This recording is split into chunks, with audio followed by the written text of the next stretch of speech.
खुशामदीद। Programme के इस हिस्से में आपको बताएंगे कि जायके की कमी के लिए योगा के कौन से आसन ज़्यादा मुनासिब हैं। योगा के बहुत सारे आसन हैं, पोस्चर्स हैं जो किए जा सकते हैं। योगा आसन मखसूस तरीके से बैठने का अंदाज़, लेकिन ये सिर्फ जो लफ्ज़ है अब ये बहुत वसी माने में लिया जाता है। योगा के वो आसन जो लेट के होते हैं, बैठ के होते हैं, उनको भी आसनास कहते हैं।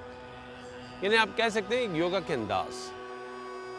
योगा के 84,000 अंदाज़ों में से जो अंदाज़ हैं उनमें बहुत सारे ऐसे पोज हैं जिनको करके आप ज़बान के जायके को बेहतर कर सकते हैं। हमने आपको बताया था ज़बान 3 तरह की होती है, मेंढक की ज़बान, गाय की ज़बान और सांप की ज़बान। ये 3 हिस्सों में ज़बान को बांटा जाता है। इसी हवाले से एक आसन जो है वो मेंढक का अंदाज भी होगा, लेकिन फ़िलहाल हम पहले करेंगे शेर का अंदाज़।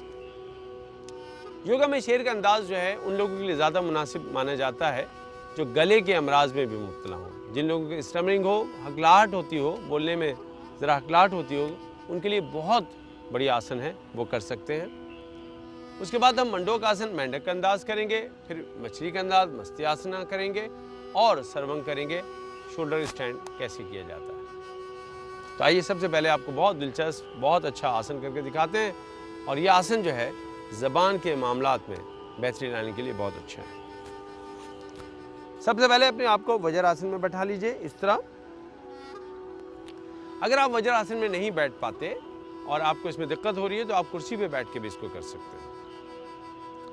अपने हाथों को ज़रा थोड़ा सा खींच के रखेंगे, सांस गहरी लीजिएगा और सांस निकालते हुए थोड़ा सा ऐसे जैसे शेर हमला करता है तो थोड़ा सा उसमें एक ताकत, तवानाई बहुत बढ़ जाती है, वो करना है।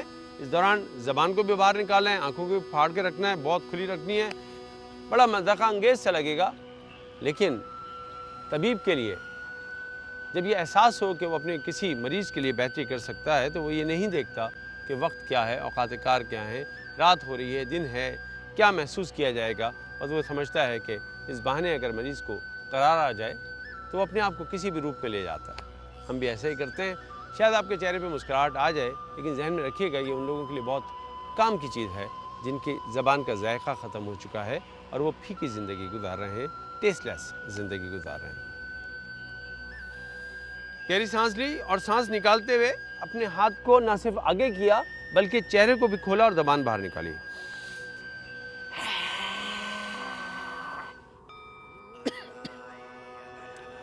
वोकल कॉर्ड्स में एक वाइब्रेशन सी होगी, लेकिन जितनी ज़बान को हम बाहर निकालेंगे उतनी ज़बान की जो तवानाई है उसको बढ़ाएंगे, उसकी एनर्जी, शक्ति को बढ़ाएंगे। फिर दोहराते हैं।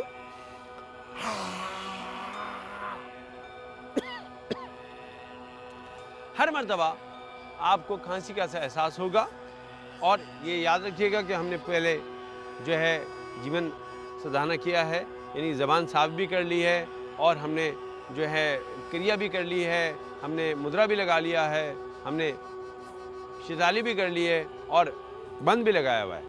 अब हम आसन की तरफ आ रहे हैं। तो पहला आसन हमने किया शेर का अंदाज। फ़र्ज़ कीजिए आप इस तरह नहीं कर पाते या हमारे सीनियर्स इस तरह नहीं कर पा रहे, तो वो क्या करेंगे? वो ना अपनी आँखों को बहुत खोलें, ना अपने हाथों को आगे लेके जाएं, ना बहुत उठें, बल्कि वो आराम से बैठ के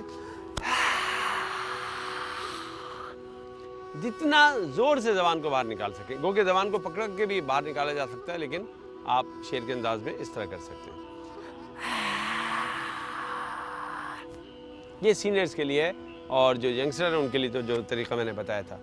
आइए उसके बाद करते हैं मंडोक आसन, मेंढक का अंदाज।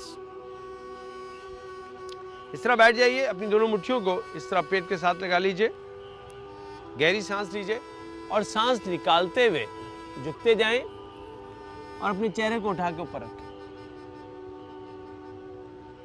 सांस लेते रहिएगा, सांस रोकनी नहीं है, चेहरा ऊपर रखिएगा।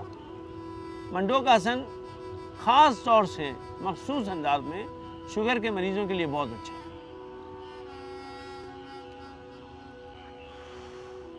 इस पोज में आप रुकेंगे तकरीबन 10 से 15 की गिनती के हिसाब से। आइए इसको दोबारा दोहराते हैं। गहरी सांस ली, सांस निकालते हुए आगे गए और यहाँ रुक के गिनती शुरू कर दी। 1 2 3 4 5 6, 7, 8, 9 और 10। ऐसा आप 3 से लेकर 5 मरतबा कर सकते हैं। उसके बाद मत्स्यासना, फिश पोज, मछली का अंदाज। समंदर के किनारे वाला इससे क्या दिलचस्प और कोई बात होगी कि हम मछली का अंदाज करें। मछली के अंदाज के लिए आप लेट जाएंगे, अपने पैर को इस तरह सीधा रखेंगे, अपने हाथों को हल्का हल्का पीछे लेके जाना है और कोहनियों पे रुकना है। सर जितना पीछे जा सकेगा जाने देंगे, इससे हमारे पेट के मसल्स भी खींचेंगे और गला और अंदर के मुंह के जो एरिया है उसके ऊपर स्ट्रेच आएगा। गहरी सांस लीजिए। सांस निकालते हुए आप इस तरह पीछे की तरफ गए, कोहनियां ज़मीन पे, और जितनी गर्दन पीछे जा सकती जाएंगे और 10 की गिनती गिनते रहेंगे धीरे धीरे।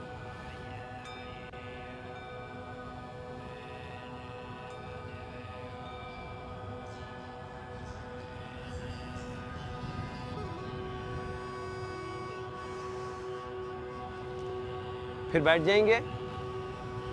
उसके बाद फिर हम इसको दोहराएंगे। फिर एक गहरी सांस लीजिए। गहरी सांस लेने के बाद सांस निकालते हुए अपने आप को पीछे लेके जाइए,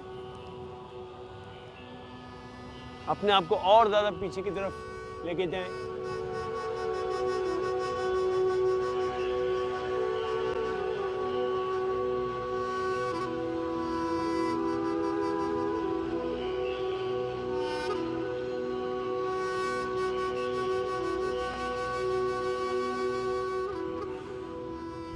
ये था मछली का अंदाज। और आखिरी अंदाज है शोल्डर स्टैंड। जो लोग शोल्डर स्टैंड करना चाहें वो ज़रूर करें, लेकिन अगर गर्दन में कोई मसला है, बहुत ज़्यादा पेट में कोई मसाइल है तो ना कीजिएगा। मैं उसको आप बहुत ज़्यादा उसकी लाइट वेरिएशन आपको बता दूंगा, लेकिन बहरहाल मैं आपको शोल्डर स्टैंड करके दिखाता हूँ। शोल्डर स्टैंड के लिए इस तरह रह के अपने आप को ज़रा उठाइए। वैसे तो आपको इसको सीधा करना है जिस्म को, लेकिन अगर आप सीधा ना भी कर पाएँ तो जहाँ तक आप अपने जिस्म को उठा सकते हैं सीधा उठा के रखिए।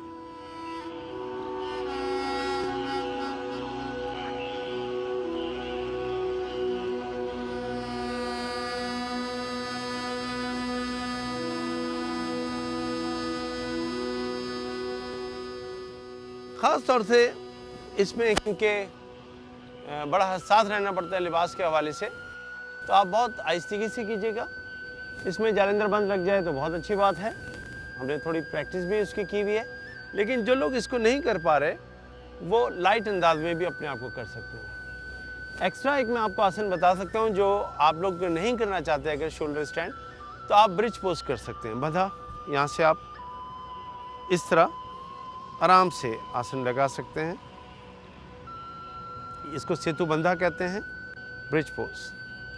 आप अपने आप को इस तरह लिफ्ट भी कर सकते हैं, थोड़ा उठा भी सकते हैं।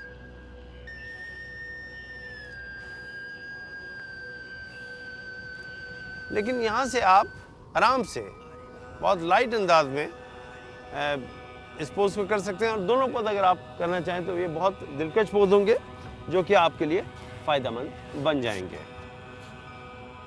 ख़वातीन हज़रात, आज हमने ज़बान के जायके को ख़त्म हो जाने या इसका टेस्ट ख़त्म हो जाने पे बात की है।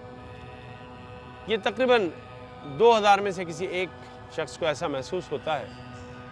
अगर हम अपनी ज़बान का ख्याल रखें, सफाई का ख्याल रखें, खाने पीने में बहुत ध्यान रखें, खान पान का ख्याल रखें, तो इसमें कमी लाई जा सकती है। लेकिन यहाँ पे एक बात कहना चाहता हूँ प्रोग्राम के अख्तिताम में। वो किसी बुज़ुर्ग ने क्या खूब कहा है, किसी दानिश्वर ने क्या खूब कहा है कि अगर तलवार से ज़ख्म लगे तो फिर भी भर जाते हैं। वो ज़ख्म कभी ना कभी ख़त्म हो जाते हैं, लेकिन वो ज़ख्म जो ज़बान से, अल्फाज से लगते हैं, उनकी शिद्दत बहुत अरसे के बाद ख़त्म होती है और कभी कभी तो ख़त्म भी नहीं होती। तो खुदा के लिए जिस तरह आज हमने अपनी ज़बान के जायके के हवाले से ख्याल रखा है, इसी तरह गुफ्तगू के हवाले से भी ख्याल रखिएगा और कोशिश कीजिएगा कि आपकी ज़बान से किसी को ज़ख्म ना आए, ताकि ज़िंदगी की तलख़ी किसी को महसूस ना हो। ऐसा ना हो कि फिर कोई उस्ताद अपने शागिर्द से ये सुने कि ऐ मेरे उस्ताद, मेरी ज़िंदगी में इतना नमक क्यों भरा है, ये इतनी फीकी क्यों है, इसमें मिठास क्यों नहीं। आइए अपनी गुफ्तगू से किसी की ज़िंदगी में मिठास भरते हैं और उसकी तलखी को ख़त्म करते हैं। आज यहीं पे अपने प्रोग्राम को ख़त्म करता हूँ। उम्मीद है कि ये प्रोग्राम आपको पसंद आएगा।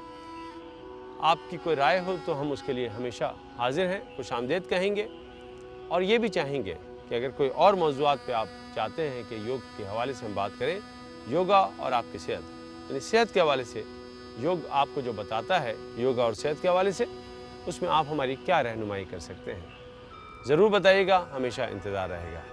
अब मुझे इजाज़त दीजिए, इंशाल्लाह फिर मुलाकात होगी। अल्लाह हाफ़िज़।